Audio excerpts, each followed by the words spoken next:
It's the Wednesday before Christmas, and y'all know what that means. It's time for another episode of the Life in the Movies podcast. I'm one of your co-hosts. My name is Ryan Cam. Thank you all so much for tuning in. And just an early Merry Christmas to all of you. If you are watching this on Wednesday or watching it on Christmas Day, happy Christmas Day to all of you, and hope you all have a very safe and healthy holiday. We hope to bring you some entertainment this week, talking about our top 5 Christmas movies of all time. It's going to be a ton of fun, but first I had to introduce my co-host, Jacob Martin. Jacob, Merry Christmas to you. Merry Christmas to you, Ryan. We've had an awesome 2022. Thank you again for giving the idea to start this podcast and having me as your co-host. It's been an incredible run, and I'm excited to see where this podcast is going to bring going into 2023. It's been a wonderful year, and I'm excited to share my top 5 Christmas movies. And Merry Christmas to all of you watching this episode. Yeah, 2023 is going to be even bigger than 2022, and I'm holding myself to that. But before we dive into the list, Jacob, do you have any plans for the holidays? Spending it with family, something like that? Yeah, usually we do some traveling during the Christmas weekend to extended family, and we have a good meal. It's usually ham, mac and cheese, some good dessert, really good meal, and just spend some good quality time. Yeah, that sounds delicious. My mom always makes lasagna every year, and it's phenomenal because it's literally she makes it that one time per year, and I always look forward to it. And I'm going to be Christmas Eve. I'm going to be running a 5K in the morning. It's a charity run, so every dollar that is going to entrance fees is going to be going to this charity called Legacy Housing. They help people that have had run-ins with depressive thoughts and suicide attempts. So it's a charity that I'm more than happy to support. And so I would say sweating my butt off, but it's probably going to be really cold. So I will probably be freezing my butt off in the morning. But I will let you all know how I do. I hope that I can best my time from the Thanksgiving one, because I've been really training. I've been really doing my best. And in 2023, I plan on running a whole lot more because I think it's legit become one of my favorite things to do. So I'm having a great time with it. Yeah, good luck with that, Ryan. I hope you do well, and it's an incredible cause you're supporting. Indeed. Well, let's get into the main event for the evening. Let's talk about our top 5 Christmas movies of all time. And I should get out in front of it and say that this is not the top 5 list. These are our top 5 lists. These are our very subjective lists. And we're going to try to have some fun with this and try and just talk about some of the finest holiday movies ever made. And I have a feeling there will be some similarities, but I hope there are some differences, some that if this were a top 10, they would be on there, but this is just a top 5. So it's going to be the cream of the crop. So I encourage all of you listening, what are your top 5 Christmas movies of all time in a particular order or no particular order? Leave them in the comments section. We'd love to read them. And before we jump into it, I just want to plug one more time that this is episode 49. The next episode of Life in the Movies is going to be on the last Wednesday of the year, and that's going to be our Q&A. This is going to be the first Q&A of Life in the Movies.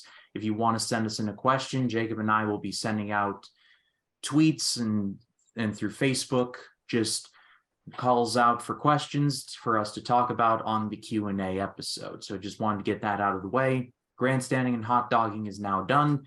Let's get into the list proper. Jacob, why don't you go first? What is your number 5? So my number 5 is a movie that you and I recently watched for a watch party over on my channel, and that is Home Alone. I've been a fan of this movie ever since I was a kid. It's one that I always go back to every holiday season. I've seen this film countless times, and no matter how many times I've seen this movie, I still get a great laugh out of the antics of Macaulay Culkin, just how fun it is seeing him home alone in the early sequences of the movie. And then, of course, when he does booby trap Harry and Marv, the wet bandits, I've seen this film countless times, and the physical pain of watching these two characters get their comeuppance still gets a strong laugh out of me all these years later. And even watching it as an adult, there's still a great heartfelt story because it's written by John Hughes that shows the desperation of a mother trying to rush home to reunite with her son for Christmas. There's still a lot of holiday feels in Home Alone, even with the cartoonish slapstick that is sprinkled throughout this movie. I've always been a fan of Home Alone. It's easily the best film in this franchise. I like Home Alone 2. That would be an honorable mention, but I've always been a fan of the first one the best. John Hughes, Chris Columbus, they made lightning in a bottle with that first movie, and it's still one of the finest Christmas movies there is. Yeah, this is actually number 4 on my list. I think I might like it more than you do, Jacob. I think this movie is fantastic. Like you said, this was written by John Hughes, but not just any John Hughes. This was prime John Hughes. John Hughes pretty much owned the 1980s. He was just hot fire throughout the decade. Breakfast Club, Ferris Bueller's Day Off, 16 Candles, and that's just ones I can name off the top of my head, and capping it off with the first Home Alone. And I've covered Home Alone 2 for my Christmania series, and that movie is just a bowl of fruits and nuts. But it's still like they go bigger with it, and I don't think it works most of the time. It really works when it's smaller, and Home Alone keeps it pretty small in the grand scheme of things. It's just Macaulay Culkin in his house trying to fight off two criminals with every tool that he has available to him in this house. And like you said, it's got a great message. Catherine O'Hara just did a fantastic job. She doesn't get the credit that I think she deserves. I think she still doesn't get the credit, and I think that her performance was fantastic. Just her various scenes, or scenes with John Candy in that U-Haul, just great stuff overall. Everyone was firing on all cylinders with this movie. Yeah, it definitely is a great one, and I appreciate that you were a part of my watch party earlier on my 31 Days of Christmas series. You were on there, my sister, and then Jacob Collins. That I think was probably my favorite watch party that I've done on the channel so far. Well, I look forward to being on more watch parties with you. And speaking of which, my number 5 is one that you came on to do my watch party with, National Lampoon's Christmas Vacation. This movie is very much a comedy. It is very funny, but I think as I've gotten older, I've recognized that Clark Griswold is someone who is called crazy and is called over the top, but the dude's just trying to do the best Christmas that he can for his family, and everything's just going straight down the tubes. And it's equally sad, but also incredibly funny to witness. And really, watching it with you was just such a fantastic time, because we were both picking up on these little things that I probably didn't notice before, and more than likely I want to imagine you didn't notice before.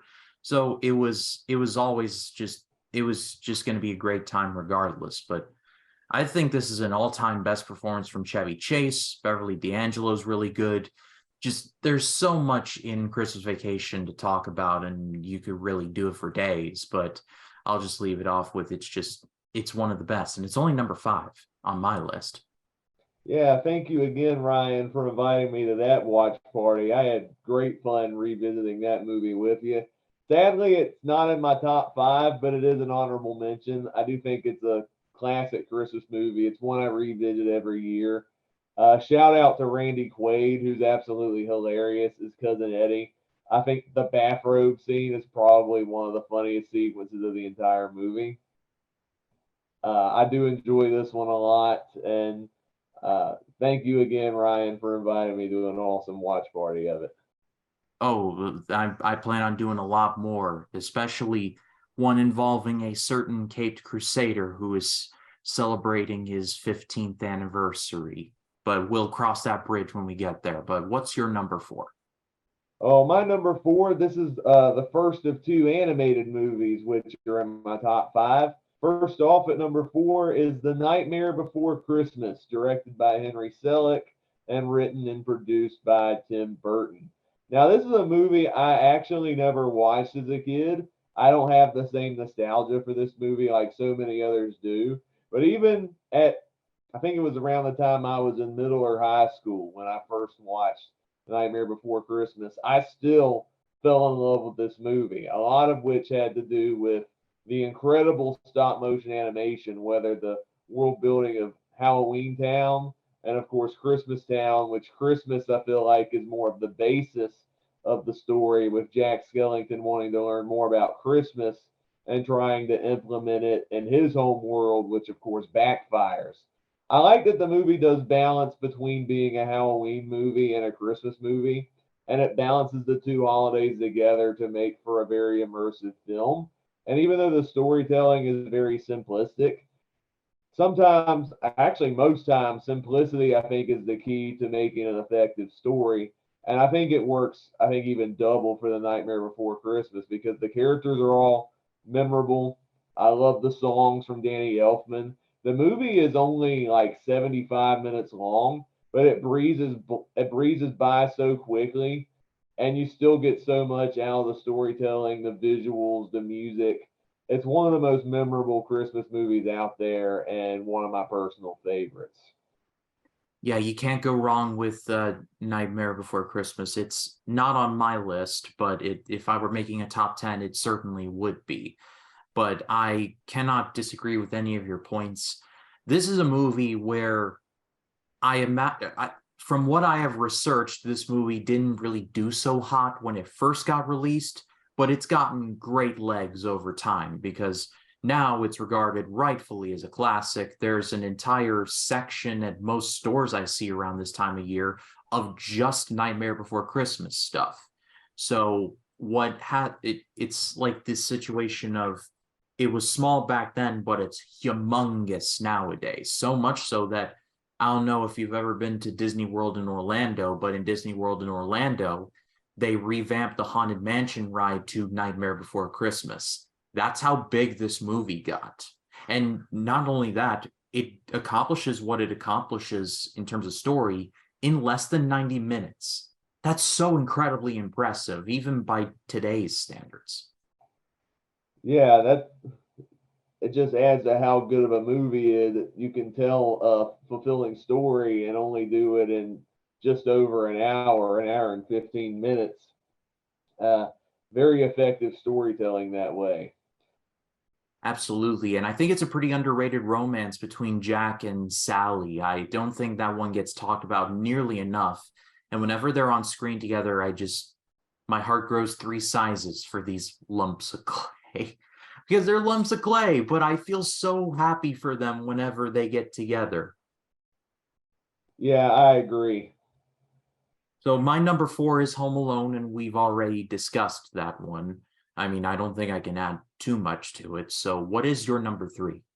Well, my number three is probably an odd choice because there's some corners of the internet that really loves this movie, but there's a strong group of people that really dislike this movie and find it unintentionally creepy. But I was at the right age when I first saw this movie, and my number three is The Polar Express, directed by Robert Zemeckis. Now, Robert Zemeckis was toying around throughout the 2000s with his motion capture style of animation, having live actors perform everything in these funny little suits, and the animation is modeled after their performances. Some people really like this style, other people do not. I feel like Zemeckis' style was very hit and miss. I think the style works great in The Polar Express, whereas in a movie like Beowulf or Mars Needs Moms, I could definitely see why people were turned off by it. It's very creepy to look at with those movies. But I think with The Polar Express, like it came out, it was like kind of like it was trying to be more like a breakthrough, I would say. Zemeckis was really trying to experiment with this style of animation. And yeah, I guess I can see the animation being dated to some, but it's never turned me off in any way. And I am such a fan of this movie. I love the visuals in this movie. I feel like I'm transported to Christmas when watching the Polar Express. Ever since I was a kid, I was always been fascinated by trains, and so a whole movie centered around one and taking it to the North Pole always excited me as a kid. And so there's so many sequences that still impress me to this day and take me back to my childhood, like the hot chocolate musical number scene. And then when they're going up and down the steep hills, like it's a roller coaster and they cross the frozen tracks. There's some great suspense that Robert Zemeckis brings in this movie. And I think what impresses me most is he took a very simple story, as it's based on a children's book, and was able to flesh it out so well into a 90-minute film with characters that I'm invested in. And it dives more into like a spiritual journey of the main character who's very doubtful of the existence of Santa Claus. But then by the end, he's so transported to this world to the point where he does become a believer in Santa Claus and it changes his life around for the better. I think this is a great movie. One of my absolute favorites from Robert Zemeckis. I think the best of the animated films he's directed, and in my opinion, it's a personal favorite. Yeah, I have many mixed thoughts about this one. I remember covering it for my first incarnation of Christmania when I called it the 25 Reviews at Christmas. And I hadn't seen it in a really long time, and the designs are very creepy, I will not lie. However, I feel like the movie's heart is in the right place, and I think it has a very nice message. I give all the credit in the world to Tom Hanks. He must have had to go see a chiropractor afterwards because he carries the movie on his back. Like he does all the roles. He does Santa, he does the conductor, he does the weird hobo on top of the train. He does it all. And I hope he was paid extra for that because like playing those multiple roles who are different is just not, it must not have been easy. So much respect. And like I said, mixed thoughts. I do think the mocap is very not creepy, but it's definitely uncanny valley to the point where I'm just like, ooh, okay, that did not age well. But I can definitely see and understand why this is such a big deal to a lot of people. So it's probably not for me, but I am glad that a lot of people do enjoy it because, like I said, it's got a good message and its heart is in the right place. So Yeah, for I can. Oh, sorry. I can definitely see. I guess I can see where you're coming from. It's just been something I've resonated with as a child, and it's one that's carried up on with me up to this very day. yeah, it's just one of those movies that I imagine most people like it because they were just in the right place in the right time and the right mindset. I know I have several of those who, if I hadn't seen it in that day in that good mood, I probably would have been sour on it. Yeah, I guess it depends on when you watch some of these movies. That's for sure. Well, my number three, and throwing it all the way back to the 40s, it's the classic It's a Wonderful Life. And I remember, I think I remember watching it once before I covered it for the AFI project, but covering for the AFI project really gave me a new appreciation for what this movie's story is and what it represents. Because similar to Nightmare Before Christmas, it did not do well at the box office, so much so that it ended up lapsing into the public domain because no studio really cared about it after it was released. But it was in the public domain that people began to love it over and over again, and it eventually got bought. And now it's a it's an undisputed Christmas classic. And I mean, I don't think I could really add to it that hasn't been said because I mean it's Jimmy Stewart, one of the best actors of all time, doing some of the best and finest work of all time of his entire career. And this is coming from James Stewart, who had nothing but quality across his entire filmography. There was not a single L, it was all W's as far as the eye can see. But this is some of his finest work when he sees Pottersville without his influence, and his wife is an old maid at working at a library, which as a librarian I take offense to, but that's another story for another time. But seeing just without life without him, it just really affects you, and it shows that your life matters and you are a node in a massive network, and you don't it it doesn't really make sense to you in the moment, but grand scheme, you mean a lot to a lot of people, and has a great message. It's incredibly well acted. It's held up surprisingly well for a movie from the late 1940s. So I this is one of the all-timers. Yeah, this is on my list at some point. I'm not going to reveal where it is, but it's definitely an all timer for me. That's for sure. Yeah, and would this be your favorite James Stewart? As far as performance wise, Yeah. yeah, I would agree. It's probably my favorite of his, along with Mr. Smith Goes to Washington. Oh, that's another good one. For some reason, I was tempted to rewatch the ending where he does the filibuster, and that whole entire sequence is fantastic, where he just talks and talks and talks and talks, and then he collapses, and then Claude Rains is like, "He's right. I need to be drummed out." It's such a fantastic scene. It really is. Yeah, definitely agree. And my other favorites are probably movies like Vertigo, Rear Mm. Windows, another great one of his.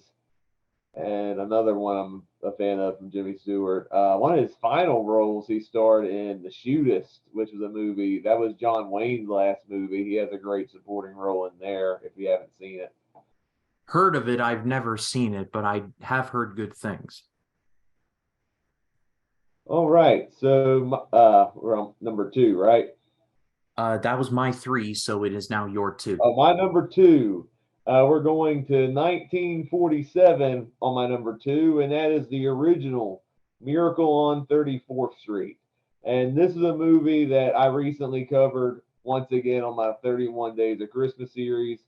I love this movie. I've been a fan of it ever since I first watched it.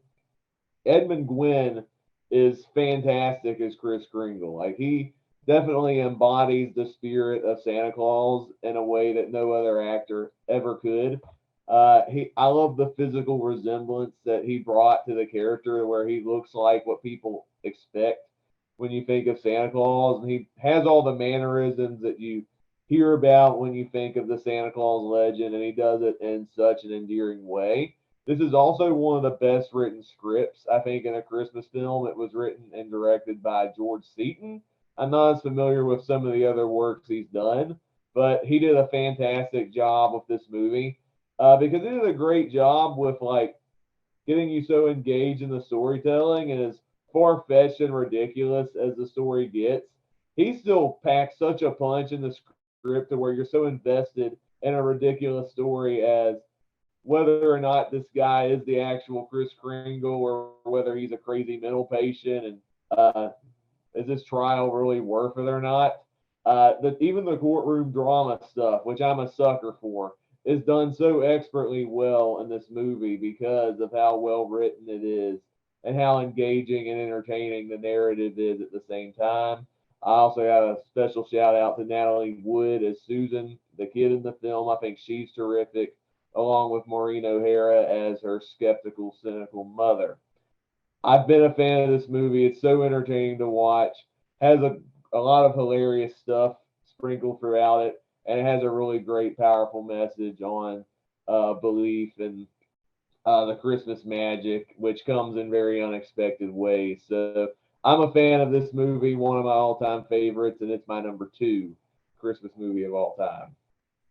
Yeah, I covered this for my 25 reviews of Christmas, and Edmund Gwynn is just the best Santa of all time. I will happily die on that hill. But he is such a nice man in this movie. He is so nice to literally everyone. Isn't that right?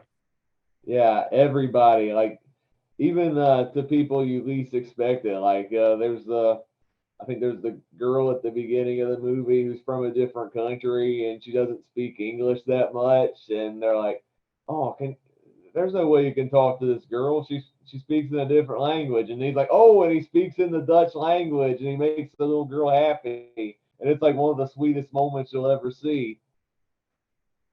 Yeah, that whole scene is the best, and the ending is awesome as well, where everyone just delivers all the letters from Santa. It just or letters to Santa, I should say. It's such a great ending, and then with Natalie Wood forcing her mom and the boyfriend to finally get together, it's just great stuff. Great stuff all around. What do you think of the remake? Yeah, I covered the remake in the same video. I did like a double bill, where I covered the original and the remake. I actually do like the remake. Richard Attenborough, I think, is a good Chris Kringle in his own right, and it's Mara Wilson who's the little girl. And this was, I think it was a couple years before she played Matilda, and I think she was pretty good in the film. It's definitely a lot more serious compared to in the first movie. The first movie had a lot more comedic elements, and I think it's a lot more fresher the first time. And the remake was actually written by John Hughes, and I think all things considered, he did a good enough job with the remake. I think it does stand out on its own. There's a couple of good sequences in there. There's like one or two stuff I admire in the remake that I would argue does bet. I think did the remake did better than the original. But I feel like if I had to choose between the original or the remake, as far as remakes go, in most cases, 9 times out of 10, the original is better. And so I've seen the original more times than the remake. I think the remake I've only seen like I think twice in my life, whereas like the original I've seen like dozens of times, and I still love it every time. Yeah, Edmund Gwynn is subtly a pretty versatile actor. He was also in The Trouble with Harry, which I imagine you've covered in your Hitchcock series. Am I right? I haven't gotten to it yet. He's been in quite a few Hitchcock movies I've covered, one of which is Foreign Correspondent. He plays a Nazi spy in that movie, and he tries to kill our main character at one point. The fact where he's like a Nazi spy and he becomes Santa Claus a few years later, that just tells you how versatile of an actor he was. Quite a range. That's all I gotta say. Quite a range. But my number two, and this is one that plays every year on TBS and TNT for 24 hours. It's A Christmas Story. And I mean, I don't think I can add much to the Christmas Story dialogue. I mean, it's just all I can add is just um is just anecdotal stuff. My dad and I watch it every year, even though we know exactly what's going to happen. We laugh our butts off at when the old man fights the furnace or when Ralphie beats up Scott Farkas, which is just one of the most satisfying moments in movie history. I don't care what anyone else thinks. It is so great.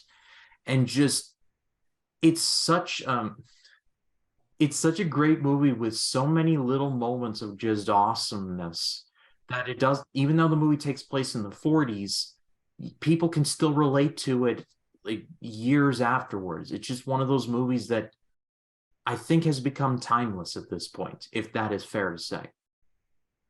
Yeah, I actually just did a live collab on my Christmas series with my friend Movie Man, who had never seen the film before, and he thought the film was pretty good too, by the way.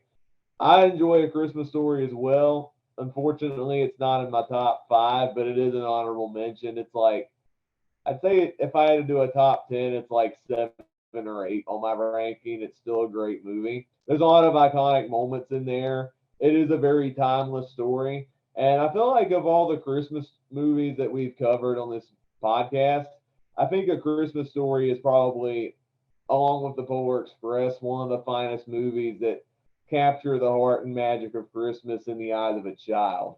And I do resonate with that, being a kid who loved Christmas and opening presents and just feeling the warmth and anticipation of, oh, what's Santa gonna bring me this year.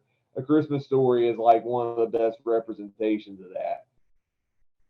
Yeah, and shout out to the old man. That actor, I can't think his name. It's Darren something. Darren McGinley, I think, is his name.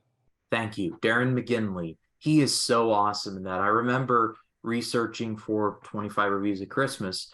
It was supposed to be Jack Nicholson playing the old man. No offense to Jack Nicholson, he's an awesome actor, but Darren McGinley, he just owned that role, and so much so that he was killed off in A Christmas Story Christmas, and I think the actor actually died in real life. I believe so. May he rest in peace. But uh, Yeah, but I did read that.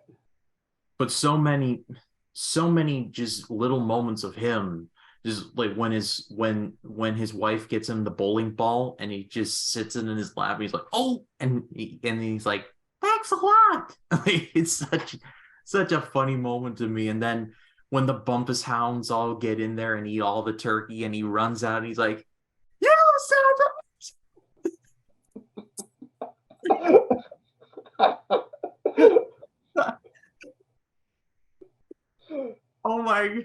It pops me every time.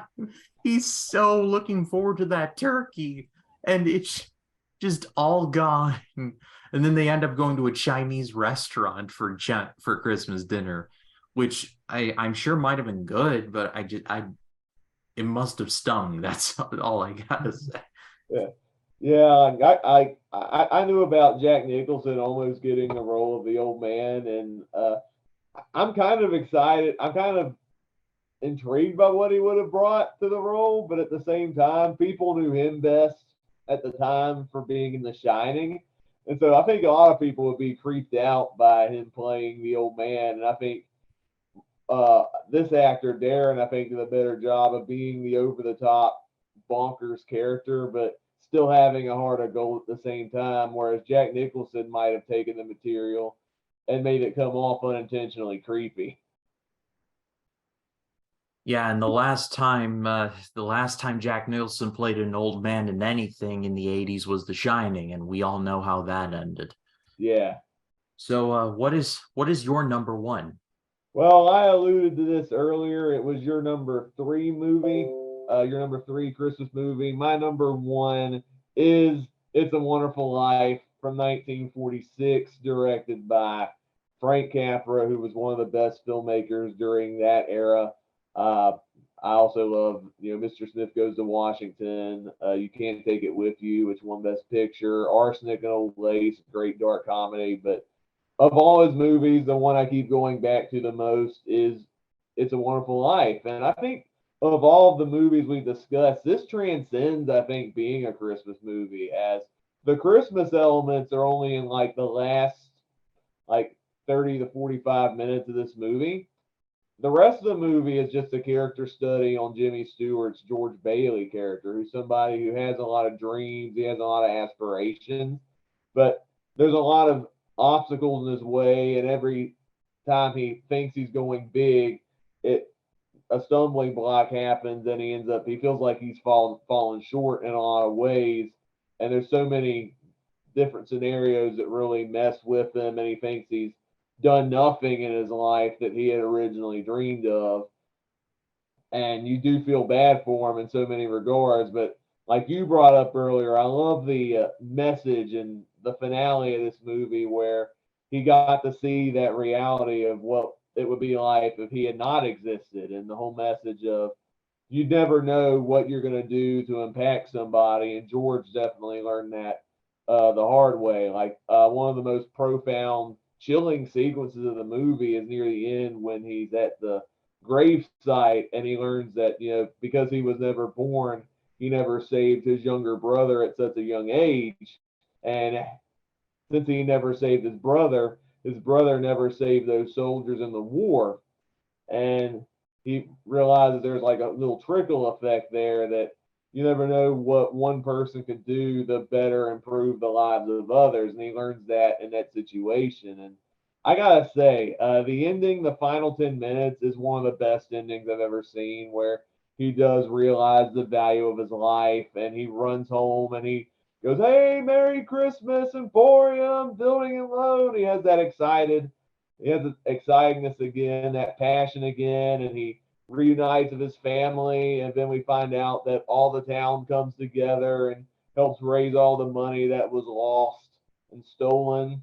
And George Bailey's cleared again. And then you have the brother coming back, and he says, "George Bailey, the richest man in town." And then he gets the copy of the book from Clarence the Angel. And uh, this always breaks me every time I revisit the film. The message in the book, which says, "Remember that no man is a failure who has friends," and that is such a poignant and true statement that has resonated with me even in some of the darkest aspects of my life. I resonate with this movie completely, and it's one of my absolute favorite movies of all time. I struggle to do like a top movies of all time list because there's so many good ones, but I can safely say It's a Wonderful Life. Not only is it my number one favorite Christmas movie, but it's definitely a contender for top five greatest movies of all time. It's an amazing movie. Yeah, like we were talking about with James Stewart having nothing but W's. I mean, Frank Capra, that's another guy who had nothing but W's throughout his whole career. I mean, that dude just fired off one by one and he never missed. So, I mean, just fantastic stuff. And that part, like you mentioned, the no man's a failure when he has friends part, that's heavy stuff and it's handled so incredibly well. Like I said, for a movie that was 1946, 47, it holds up so incredibly well today. Well, my number one is A Christmas Carol, but it's not the version that many of you might think it is. It is the 1951 version starring Alistair Sim. Now, there have been so many versions of A Christmas Carol that I'm sure everyone has their own favorite version. But for me, my absolute favorite, hands down, is the one from 1951 starring Alistair Sim. And I'm sure that there are better ones, but this is my personal favorite. It has Alistair Sim, and he's just phenomenal in this role. And just, it's A Christmas Carol. It's one of my favorite stories of all time, period. It's the ultimate redemption story. How Scrooge starts from the penny pinching old crab, and by the end, he's everyone's best friend. And it's not as simple as that. He has to unpack every single decision he's made. And I like how in this particular one, you see just how low he ends up getting, how he and Jacob Marley just start out as idealistic bank clerks, but then they say to themselves, you know, this Fezziwig guy, he was nice and like, look where it ended up with him, nothing but being broke. But then not recognizing that there was more to it than that. And so they turned callous and cold. And Jacob Marley, it didn't end up so well for him. But Scrooge is inadvertently given another chance because everyone deserves a second chance. And the part that gets me, like you mentioned with the every no man is a failure when he has friends part, the part that always gets me in this Christmas Carol is at the ending when he goes to his nephew Fred's house and he goes and they all go and they greet him and he's like, am I still invited? And his nephew's like, of course you're still invited. And then he says the line that just makes me cry every single time. Can you please forgive me? I have been an old fool who has had no eyes to see and no ears to hear for so many years. And it's one of those lines that no matter how old I get, it still just brings me to tears because it's such a beautiful delivery. It's such a beautiful line. And you just feel just how remorseful and sorry that Scrooge is. And like I said, I'm sure there are objectively better versions of this story, but this is my favorite, and it's not even a contest. Yeah, I've seen this movie. I don't. It's not one of my personal favorites, but I do think it is a good movie. I especially like Alistair Sim's performance as Scrooge. I can definitely see him being up in the running as like the definitive actor to play Scrooge because he played it so well. And I think to piggyback what you just said, I think what I like about every version of A Christmas Carol is there's always something unique in each version. I feel like in this one I feel like is the best one that really focused on the dynamic between Scrooge and Marley and how you see them originally as these idealistic people with dreams, and then they become cold and corrupt over time. But even through that, they remain really good, loyal friends, and that Marley's death was like a big blow to Scrooge and how it made him even more miserable by the end of it. I've never seen a version of A Christmas Carol besides that one that really dived into the relationship between those two characters, and I feel like that's the biggest thing that stands out to me when watching this version. Yeah, indeed. And I actually just covered the George C. Scott version for Christmania earlier this year, and objectively, that had bigger production and had creepier Ghost of Christmas Present and Future. But while George C. Scott is great, he couldn't touch Alistair Sim. Alistair Sim just had it nailed. And so there are many great versions of A Christmas Carol. The Muppet one is fantastic. The George C. Scott one's really good. I've been meaning to see the Guy Ritchie one because I'm a big fan of his, but I have not been able to find it on streaming anywhere, which is weird. But I will find it and I will review it one day. But I didn't know Guy Ritchie did a version of A Christmas Carol. It was in 2019 and nobody really talks about it, but I'm a big fan of Guy Ritchie, so I've always wanted to see it for myself. That's interesting. There's a lot of good versions of A Christmas Carol. Like besides the ones you mentioned, I also really like Scrooge, starring Bill Murray. That's a fun little dark comedy spin on A Christmas Carol. And I know some people are split on this one, but I really like it, and that is the 2009 animated version from Robert Zemeckis with Jim Carrey as Ebenezer Scrooge. I don't think it's as good as Polar Express, but that's another one where I feel like the motion capture really worked with this story, and especially with the ghost story element of A Christmas Carol. Is I feel like the creepiness of the motion capture really intensifies the story, and I really like how it's used to really haunt Scrooge. Yeah, I agree. And that one was weird. I have not seen it since since I first saw it in 2009, and I've been meaning to rewatch it because I am a fan of Jim Carrey. I am a big fan of his comedy, and the multiple different roles thing, doing the thing with Polar Express. I don't know. I just kind of nothing did initially, but it is due for a rewatch. That I am certain of. Maybe that can be in your series next year. Oh, without a doubt, because I said in my George C. Scott review, I said I could probably do all 25 reviews of just A Christmas Carol and comfortably do it, but I probably won't because it would get real old after a while. Yeah, the repetitiveness of the story. I can't imagine spending a whole Christmas just watching every single version of A Christmas Carol. You got to pick and choose and have your variety. Yeah, so I'm just sticking with one a year for right now. But that's our top five lists, and I think we have, like I said, the cream of the crop really. Yours is different than mine, which I think that's really good. You had some that if it were a top 10, they would definitely be on there, but these are my S tier Christmas movies right here. So this was a lot of fun. So like I asked you all earlier, what are your top five favorite Christmas movies, or your favorite one if you have just one? Leave them in the comments. We'd love to read what you have to say.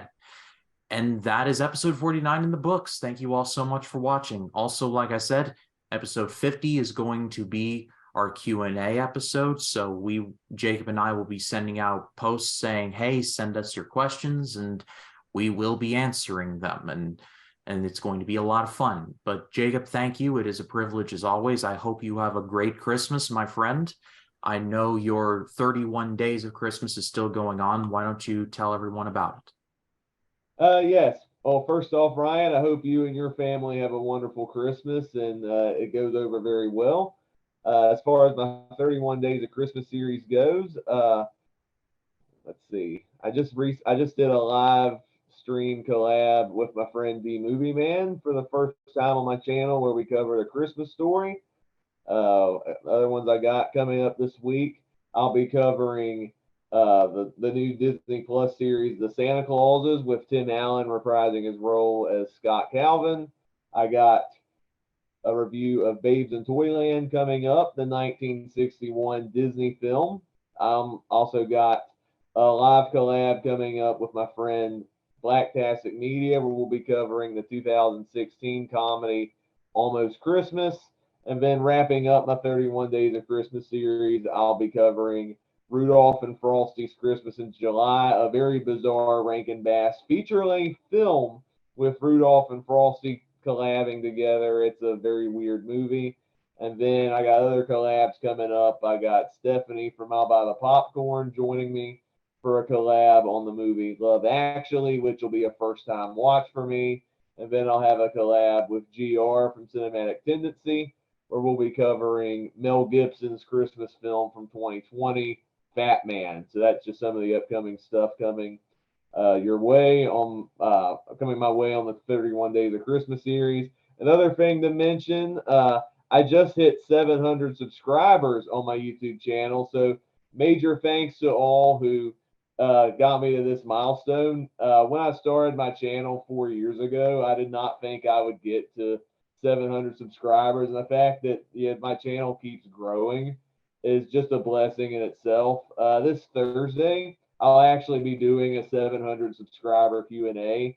I've left different plugins throughout my social media If you want to send questions or wait till the live stream when I do the Q&A, it's going to be 10 a.m. this Thursday, where I'll be doing the Q&A. If you want to hang out and ask some questions and celebrate this awesome milestone, definitely feel free to do that. Thank you to all that helped make this possible. And that's just some of the exciting stuff coming to my channel this week. Congratulations on 700 subscribers. That is a crazy milestone. I will be there right along with you one day. So thank you all.